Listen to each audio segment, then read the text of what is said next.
স্বামী আদেশ করলেই কি শ্বশুর শাশুড়ির সেবা করতেই হবে? সেবা করতে গিয়ে অনেক সময় আমি অসুস্থ হয়ে যাই, এক্ষেত্রে ইসলাম কি বলে? ভাইরা আমার, স্বামী যদি আদেশ করে যে আমার বাবা মার খেদমত কর, এখন বোনের প্রশ্ন হলো আমি অসুস্থ হয়ে গেলেও কি স্বামীর সে নির্দেশ মানতে হবে কিনা? উত্তর হলো না। যদি এই পর্যায়ের হয় যে আপনি শ্বশুর শাশুড়ির সেবা করতে গিয়ে আপনি সুস্থ না থাকেন, এই পর্যায়ের আপনার সেবার প্রশ্ন আসে, তো আপনি নিজেকে অসুস্থ করে ফেলে তারপরে শ্বশুর শাশুড়ির খেদমত করতে হবে, এত কঠিন নির্দেশ ইসলাম আপনাকে দেয় নাই।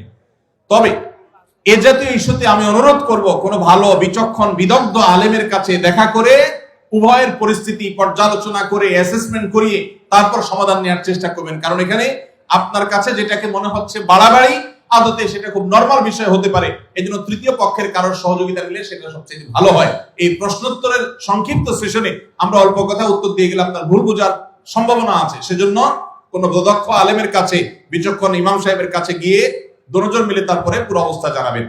শরীয়ত মৌলিকভাবে মেয়েদের জন্য শ্বশুর শাশুড়ির খেদমত করাকে ফরজ ওয়াজিব করে নাই, কিন্তু স্বামীর প্রতি তার যে শ্রদ্ধা ভালোবাসার দাবি আছে, সেই দাবি থেকে যে স্বামীটা সারাদিন আমার সংসার সন্তানের উন্নতির জন্য কষ্ট করে, সেই স্বামীটা অগোচরে তার উপরে কর্তব্য তার বাপ মার সেবা করা। তিনি যেহেতু আমার কাজে গেছেন, আমি তার জন্য একটু হেল্প করলাম, তার হয়ে একটু কাজ করলাম। তাছাড়া মা বাবার মতো বয়সী মানুষ, তারা যখন আশেপাশে তাদের সেবা করার মানসিকতা থাকা দরকার। কিন্তু সেই সাথে এটাও ঠিক যে আমাদের সমাজে অনেক শ্বশুর শাশুড়ি আছে আস্ত জোয়ান তাগড়া সুস্থ সবল, এরপরও সে আশা করে বসে থাকে বৌমা সব করে দিবে। এটা খুব বাজে একটা অভ্যাস। অনেক শ্বশুর শাশুড়ি আছে তারা মনে করে বৌমা ঘরে আসছে মানে হলো কাজের মেয়ে ঘরে আসছে, অতএব আমাদের এটা বাই ডিফল্ট পাওনা হয়ে গেছে। এটা খুবই বাজে একটা উদাহরণ।